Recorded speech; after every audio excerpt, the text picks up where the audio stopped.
Hello, girls, guys, or otherwise. This is Rich with your Witchy Book Club series, the Outer Temple of Witchcraft. We're going through Chapter 12, Lesson 8, The Science of Spellcraft. We are going through half of the chapter, so we're going to stop on page 270, if you are following along in your paper copies. I know some people out there utilize Kindle versions. If you do not have your copy, there is a link in the description box below for Amazon. While you're down there, go ahead and hit the subscribe button right over here. Hit that bell notification. Hit the thumbs up button if you like these videos. Hit the thumbs down button if you dislike these videos. It all appeases the algorithmic gods of YouTube. All hail the algorithmic gods of YouTube. While you are down there, also leave a comment if you have anything to add or take away with this discussion or in general. I don't judge. Just make sure it's respectful, and I'm okay with it. Anyway, with all of that out of the way, I think I just made a record. 1 minute. That's awesome. I also want to say, ignore the background behind me because things are still in flux here in the witchy room. But grab your coffee, grab your tea, grab your beverage, whatever it may be. I am drinking coffee with a little cream and sugar. And let's dive on in. Again, we are doing only half of this chapter because, slow reader here, but we will pick up the other half of the chapter next Saturday. So, in our grandest of traditions, let us look at as I get my life together here, just so y'all know what's happening down here, is I pull out the desk drawer to kind of make almost like a little podium for me to be able to read and to have the book someplace so I can have my mic here and all that. So yeah, if you see me fiddling down here, that's what's going on. It's nothing weird, just saying. Anyway, in our grandest of traditions, let's go ahead and read the first sentence or first couple of sentences and see how Christopher Penczak opens this chapter. He writes, "Spellcraft is a science just like witchcraft. There are basic principles, foundation stones upon which magic and spells operate." I like this. It's clear cut to the point. Perfect. Moving further on, and I'm going to be jumping around a lot here. This is on page 249. I'm going to try to say the page numbers as I go because I am going to be jumping around quite a bit. Anyway, next thing that I have underlined here: if you are ignorant of the science of spells and your creativity takes you off this foundation, your spells will not work. I kind of disagree, because your spells still may work. They may just not work as effectively. There is a lot to be said for the intent put in and what that takes, or how much that influences the spell itself. I think that has a lot more to do with the influence of the spell itself than the just getting every single tiny niche thing correct. This is more of an art than a science, but there is definitely science behind it. So yeah, I think having that good balance of those two things is needed. Anyway, next thing I have here is even those mainstream monotheistic religions who really know the secret power of prayer are doing spell work. They just don't know it as such. Completely agree. There are people out there that, tout the power of prayer. Absolutely. I think it does have genuine impact on not only the person doing the prayer, but those who are being prayed for. I think that definitely has an impact. They just don't know it as spell work, but it is. So, moving on. I have bracketed the entire paragraph here. Many witches, myself included, have described spells as the pagan equivalent to prayer. That is only half true. While the sentiment and concept is similar, most people who pray do not understand the universal laws, while most people who do magic as a spiritual path do, even if it is only an intuitive understanding. And I do agree with this. The next thing I have here is on page 250. Spell work is a partnership with the divine and clear intention to create something that clear intention to create something and take responsibility for that creation. Witches partner not only with the divine creator, as we see it as goddess and god, but also all levels of nature to create change and balance. And I have here, this can certainly be how many practice spellcraft, but this isn't necessarily me. I don't go to deity in order to, um, you know, grant my wishes or to uh, pass spell work through. That's just not how I do spell work. Spell work to me is more of a chemistry type thing, and they are more of a spiritual divine nature, and I treat them as divine nature rather than like a genie. And I'm not putting I don't mean to put anybody down that does spellcraft in this way. It is just not the way that I do spellcraft. I generally, and I will probably talk about this later on in the video as well, I generally do spellcraft to put those wheels in motion, to affect the change, to set the energy out there to go where I will, rather than to take it up to deity for them to move it along to go as I will. That's how my spellcraft differs from what Christopher Penzak is describing here. Both, I do believe, are valid ways of performing spellcraft, and I don't want to discount that. It is just not the way that I do spellcraft. So I slightly disagree with this, only because this is not, whenever he's saying this, he's saying it more as a blanket statement, is what it seems, but that is not how I do it. So I slightly disagree with it, as this is a blanket statement. All, I don't like to deal in absolutes. So, moving on here. A spell is any specific act of magic that creates change in accord with your will. I do agree with that. I think that is an accurate statement. In spell work, we must take conscious action and responsibility for our magic. Absolutely. How many times on this channel alone have I stated that you have to make sure that every single thing that you are putting out there, what are the effects that it's going to have on other individuals? How is it going to go and affect somebody else? And how is that going to affect another person? And how's that going to, where do the ripples go, and how far do they span out? Where do they stop? So these are things that I believe that you need to know and take responsibility for before doing spell work. Moving on to page 251. To successfully cast a spell, one must have a strong will. Strong will refers to both your personal will, your desire for the spell's outcome, and an alignment with the divine will. Again, I slightly disagree with this because of the divine will part. I do agree, in order to successfully cast a spell, you have to have a strong will. I think this is more a personal will, and your desire for the spell's outcome, and knowing the effects and how energy works within the universe. Not necessarily a divine will, but a universal fluidity to it. He says further on down here, not only must you have a strong will, but you must have a clear intention to direct that will. Absolutely.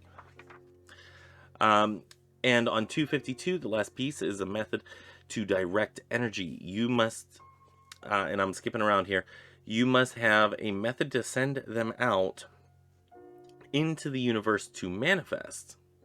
Rituals, spells, charms, visualization, herbs, chants, stones, and symbols are all ways to generate, gather, and direct energy. Absolutely. The conduit, the catalyst that you utilize, the herbs that you might use, the incense, or the focal point that you utilize is an important part. That's how you direct it.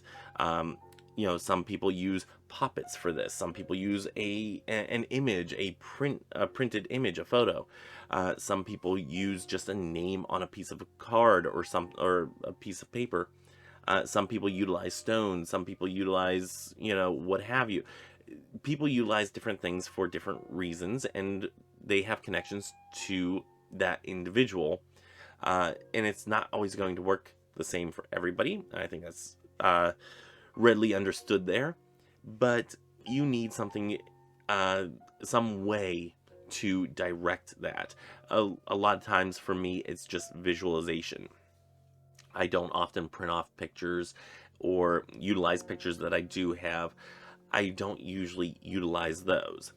I do utilize from time to time stones, as you saw in the ritual for Winnie.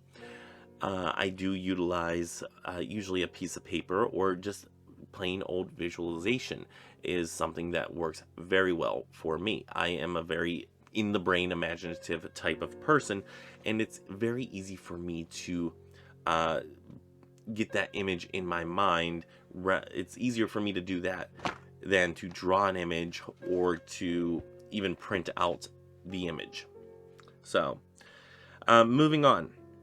If you are afraid of your power and your fear contracts you, you will not release your intention. I slightly disagree with this.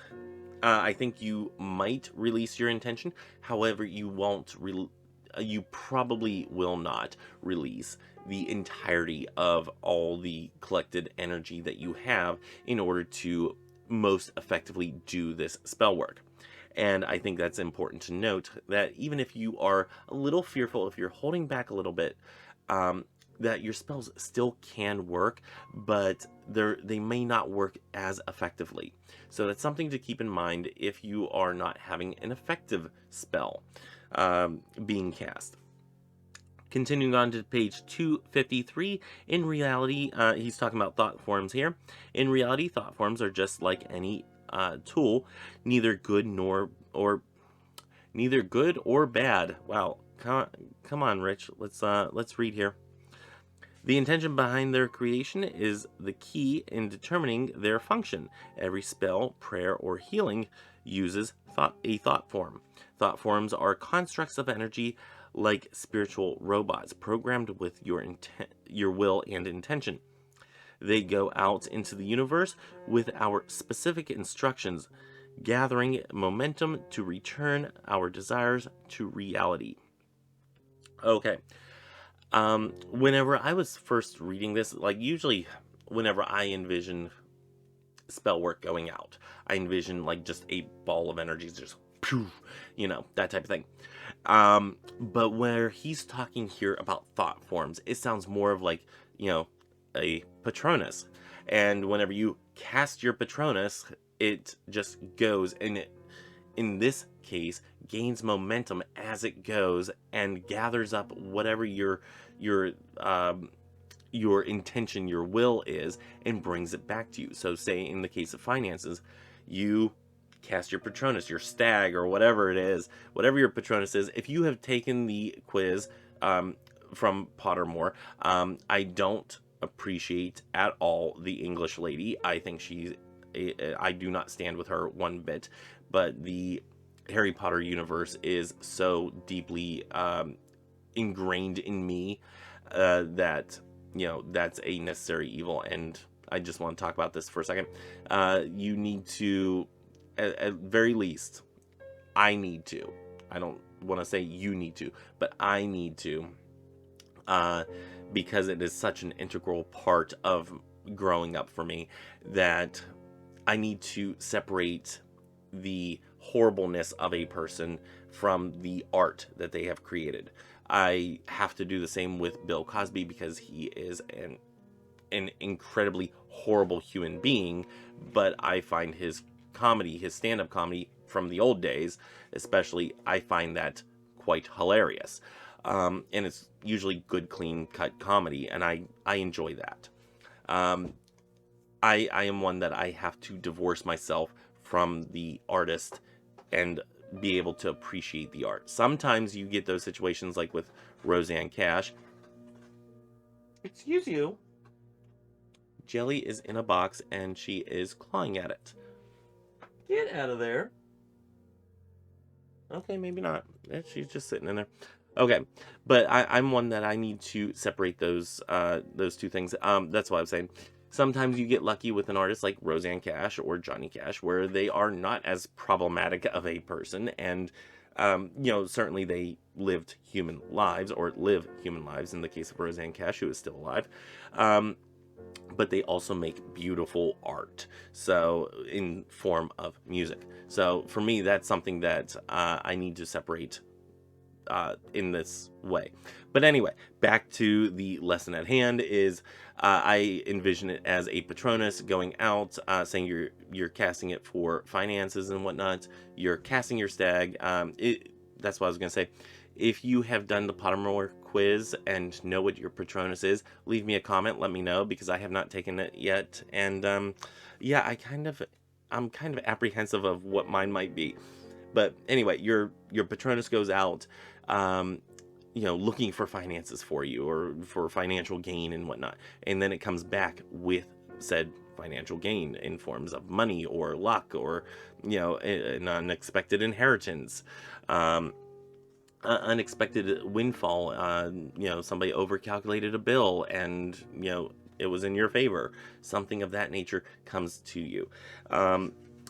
I certainly want to say, and I do believe that it's going to be mentioned here in this chapter, is don't confine the way that your spellcraft is to work for you.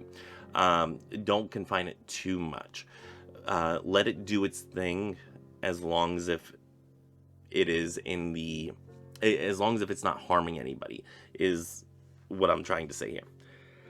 Okay.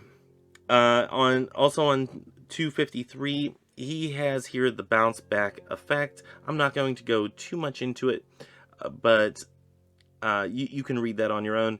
I found this as a confusing concept to read, but once I finished reading it, I kind of got the gist of it, of what's being said here. But I do give him kudos for writing it down. It's a hard concept to articulate in writing, but basically the concept is that you are sending your spell work up, and it hits the ceiling and it comes down with a greater momentum, that type of thing. It's called the bounce back effect, at least in his writings here. And I never heard of this concept before, and I don't know how I haven't heard of this concept before, but there it is. And I found it confusing to read, and I give him kudos, because it would be a confusing thing to write, or a hard thing to write. So I give him kudos for getting the point across, and once I sat there and thought about it, I did understand what he was trying to say. Moving on to 254, visualization, or imagining the result of your spell, is a powerful component to magic. Absolutely cannot agree with this more. It, for me, is a huge part of spell work. Continuing on page 254, visualization, or imagining the result of your spell, is a powerful component to magic. Absolutely, I completely agree with that. Jumping around here a little bit, I know many witches who do wonderful work who do not have a strong visualization skills. Visualization is just one way to make clear intent and direct energy, but not the only way. Absolutely. I like to look at the Pinnacle as my teacher, and it's 5 points to give me ways of doing magic. So I'm going to get into that here in a second, but I completely agree with what he says about visualization. It is not the only way, it is a way, and for me it works very well, because I am just a visually imaginative type of person. So he says he has 5 points to give him ways of doing magic. Fire, visualization of your intention manifested. Air, spoken or written words about your intention: water, strong emotion, or symbolic actions to represent what you desire; earth, ritual movement, physicality. Oh, physically, sorry, doing the ritual makes magic; or spirit, faith, just believe in your magic and divine power. I think all of those, in a way, should be used, not always needing to be used, but for me, should be used in some way. Visualizing is a huge part. I've already talked about that. Spoken or written words, usually I use a couplet of some sort. Strong emotions, I get really into it whenever I do spell work. Physically doing the ritual makes magic. So ritual movement, maybe I have something that I'm doing with my hands or something of that nature, but I don't really physically move around the space whenever I'm doing spell work. So for me, earth is not a huge part of how I do spell work as much. And then faith, believing that your magic, in your magic and the divine power. Again, not so much divine power, but personal power and energetic momentum and whatnot, and gaining momentum, all that stuff. Continuing again on page 255, petition spells are the first form of magic I learned. They are easy and very effective. Absolutely, I love doing petitions. They are easy, they're quick. You can just take a piece of paper, write down what you want, set it on fire, boom, it's out there. Cannot recommend it enough. Continue on page 256. After reading your petition in the circle as the work, burn the spell and raise the cone of power. As it burns, I visualize my intention, bringing up my strong emotion to back it up, and repeat the keywords in my mind. And I have written here, as seen in movies and TV. This is often the way that you see spell work being performed in movies or on television shows and whatnot, is quite often with a written form of some way. Most of you will have probably watched Charmed, where they have something written down and then they set fire to the paper. That is a petition. Saying it as it's burning is even better. Moving on. Proper witch etiquette suggests that you do not do, or that you only do, or you do only 3 spells per circle, and only 1 circle per day, at least for spell work. Although I see the point in not being greedy, I think it has more to do with not spreading your energy too thin and allowing the things you want to manifest. If you do 10 spells in 1 circle, each spell might not get enough energy to manifest. Besides, you can always do them later. I write a complete and separate petition for each one. So I've not actually heard of this before, is what I'm reading my notes. I've not really heard of this before, but it does make sense. I've never tried multiple circles in a day, and I rarely ever do. I rarely ever put up a circle in order to do spellcraft, but I rarely do multiple spells at one time. It's just not something that I readily do. For me, it takes a lot of thinking about doing a spell in order to get to that place of doing said spell, because it's about making sure that this is worded correctly, that my intentions are correct, that I have this correct and that correct, and blah blah blah, all that stuff. So I approach spellcraft very gingerly, very cautiously, because I know that ramifications can happen, and I don't want to have anything bad happen to anybody else. So, he goes on, although I prefer to release them via fire, if that is not practical in your living situation, you can bury your spell papers, toss them in a river, or rip them up into pieces and scatter them to the wind. The releasing through the elements is the most important aspect. Some witches hold on to their petitions. I have found that never works for me. So let's talk a little bit about getting rid of spell contents, or the spell remnants. Usually I do bury them or, throw them over the back fence so puppies don't get them. I do that. I've done that with offerings to deity. If I have an offering encircled to deity, I will take that offering out to the edge of the property line and I will leave it there where, the nature and critters can get that, but not necessarily my critters, my little furry beings. Also, I have buried spell work. I have buried jar spells and whatnot. If you live in Wichita, Kansas, and you find a jar spell, quite possibly could be mine. Yeah, I've done that before. I have just thrown the remnants of a candle spell into the garbage. Again, it goes where it goes. And yeah, that's about all the ways that I've disposed of spell work. Very rarely would I actually throw it in a toilet. Sometimes people say that you can, and I think I've done this maybe once or twice, but if you burn a petition and that petition turns to ash, what do you do with the ashes? You can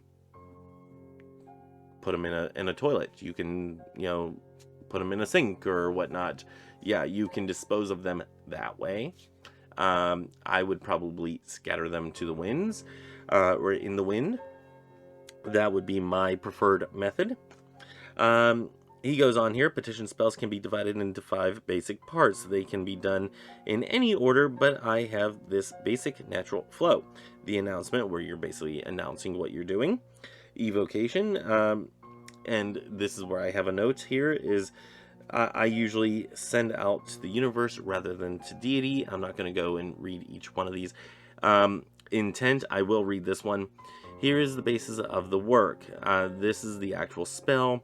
You are stating what you want to manifest as clearly and succinctly as possible. This is the meat of the petition.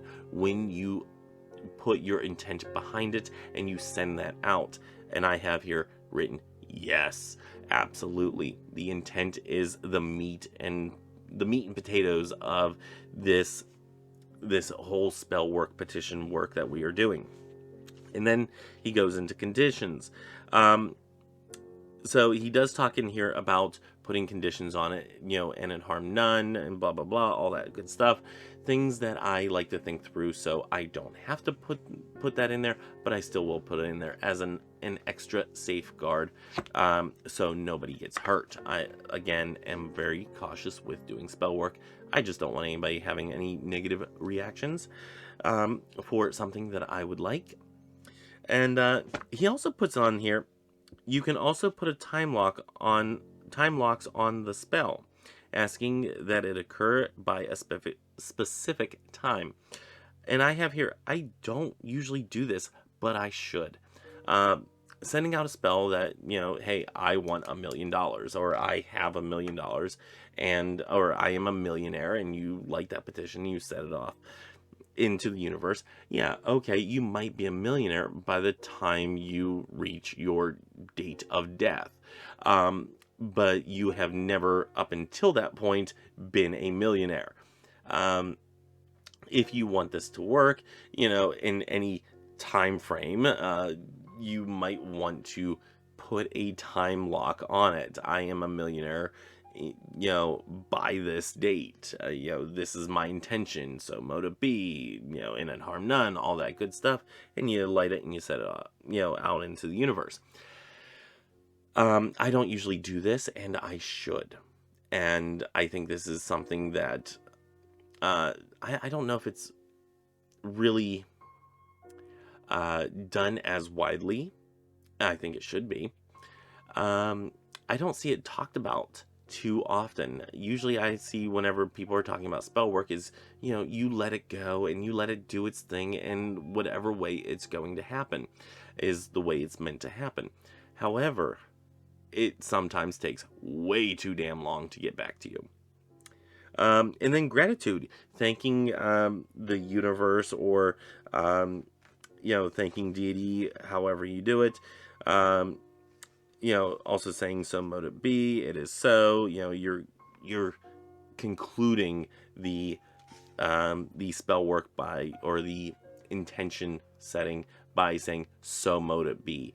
You're sending it out there. You're saying, your thank you to deity, or to your guides, or to whoever, whatever is sent, taking that petition, that intent out into the universe and bringing it back to you.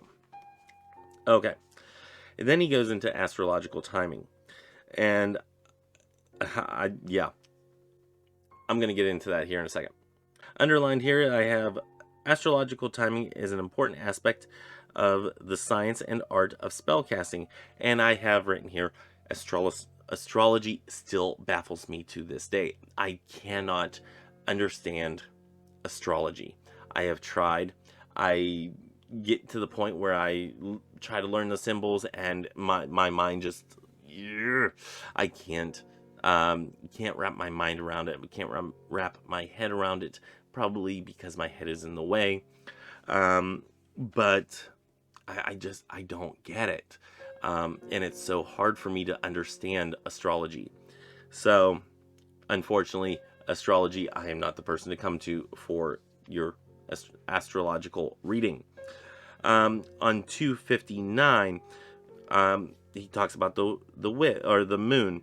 For witches, the cycle of the moon is the most important determining factor of magic.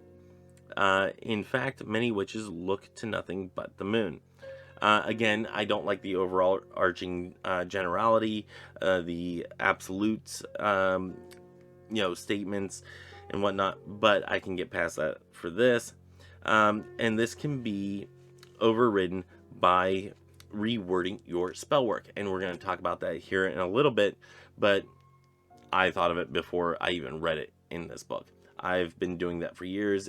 For instance, and we're going to talk about this here in a minute, is if it is a waxing moon and that's used for manifesting, but you need to get rid of something, say, you need to get rid of a problematic person. Instead of banishing during the waxing moon, you ask for gained protection. So, and he does go into something, or into this pretty much exact type of phrasing, in, let's see, on page 260. If the moon is waning and you need to manifest, ask to banish all obstacles that prevent you from manifesting your desire.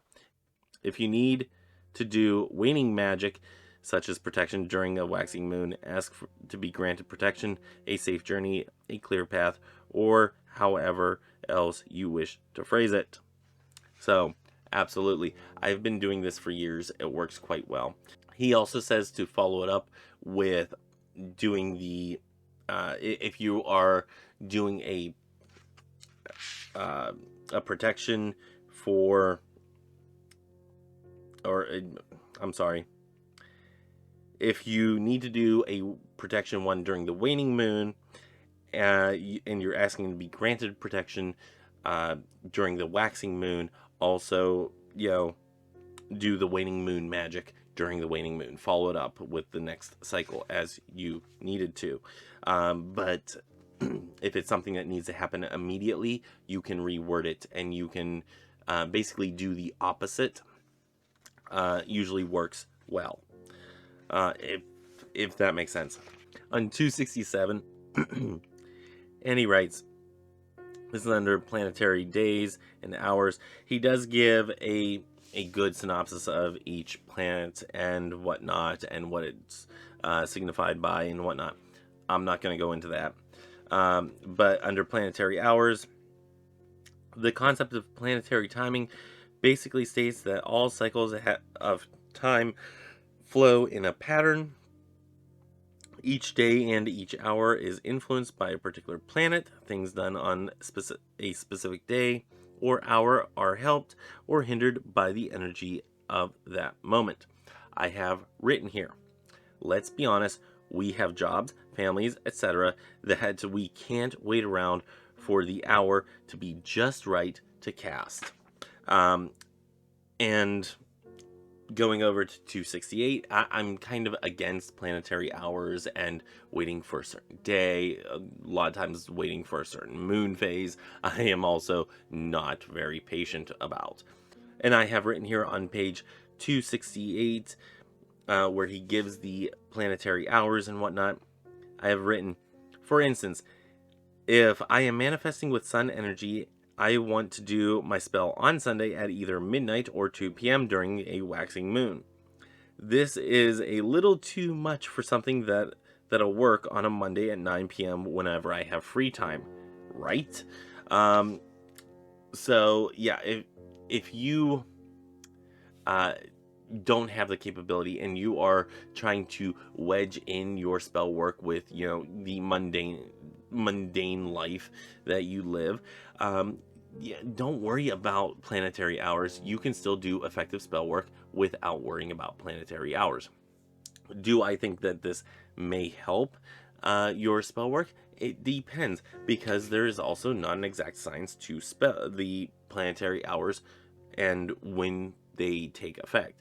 As he notes in here, the day hours could be from midnight to 11 o'clock in the morning, and nighttime hours from noon to 11 o'clock p.m.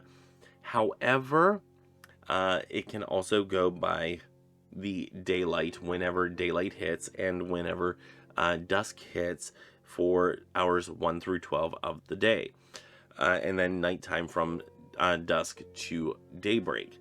And you have to do some mathematical calculations and all that. But there is no exact science to this. I say, see what works best for you. For me, I don't worry about planetary hours and planetary days. And most often, I don't even worry about moon phases as much. If it is something that is vitally important, I'm going to do the spell work no matter what, even if it is an uphill battle, because if you are doing spell work and you are constantly feeding that spell work, say, it needed to be done during the waxing moon, but it's a waning moon right now. If you started it during the waning moon, it's not going to hurt anything. But if you continue feeding that, it may be a little bit of an uphill battle for you to get the results that you want. But if you're constantly feeding this energy to this spell work, and you're constantly feeding energy to it, you're constantly sending it out, just making it gain momentum as it goes, whenever you reach that waxing phase, it's going to be a lot quicker. It's going to happen a lot quicker, is my visualization to that energy. So that's just the way that I see it and the way that it works for me. Let me know in the comments down below if I'm completely off base and I'm completely a nutter. If you are, especially if you're in the UK and you use the word nutta, I think that is a fun word just to say. But if you think that I am off my rocker and this is not the way that spellcraft works, do let me know in the comments below, and I will tell you how it's worked just fine for me up until this point. So don't keep my spellcrafting. But if that's not how it works for you, completely fine. I completely understand. No judgments here. If you are one that waits for the waxing moon or waits for the new moon, full moon, waning, whatever. If you're waiting for the moon phase and you're waiting for the right planetary day and hour to do a certain spell, no judgments are held here. But if you are one that is just starting out doing spellcraft, look into that stuff. Maybe that might be how it works best for you. But if it doesn't work for you, throw it out, throw it out and do what you do. Because at the end of the day, I do think that it is the intention behind the spell work that really manifests something, rather than the spell being done at the right time of day, on the right day of the week, and the right week of the month and the day of the year and all that stuff. I think that it is more the intention that is needed to be spot on than the other particulars within the realm. Anyway, I'm slowly fading on what I'm trying to discuss here. I'm losing track. So that was part 1 of 2 for the Outer Temple of Witchcraft. What chapter is this? Chapter 12? Was it chapter 12? Chapter 11? Son of a... Yeah, chapter 12, yes. Lesson 8, the Science of Spellcraft. Join me next week for chapter 12, lesson 8, the Science of Spellcraft, part 2. And, yeah. Let me know if I am completely off base here. If you agree, disagree, all that stuff in the nether regions in the comment section down there. Always much appreciated. Join me tomorrow for the Christo-Pagan Sunday. We are going through the secret book of James. Yeah, I think that's going to be a 3-part series, so it's going to be part 2 tomorrow. Let me just say something. Have you ever, like, watched yourself on a screen and tried to, like, you know, touch certain fingers? It looks weird whenever you're, like, overly focusing, and that's what just happened here. We are on part 2 of 3. It is going to be a 3-part series for the Secret Book of James.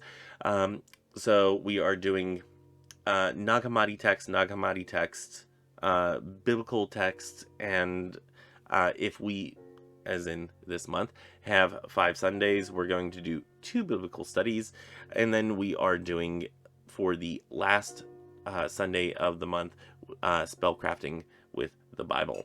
So, yes, much fun. So this is being recorded on Friday before I go down to Dover. So tomorrow you will actually see me being down in Dover doing the lesson study for the Nag Hammadi Secret Book of James. Yeah, lots of talking, lots of things to do.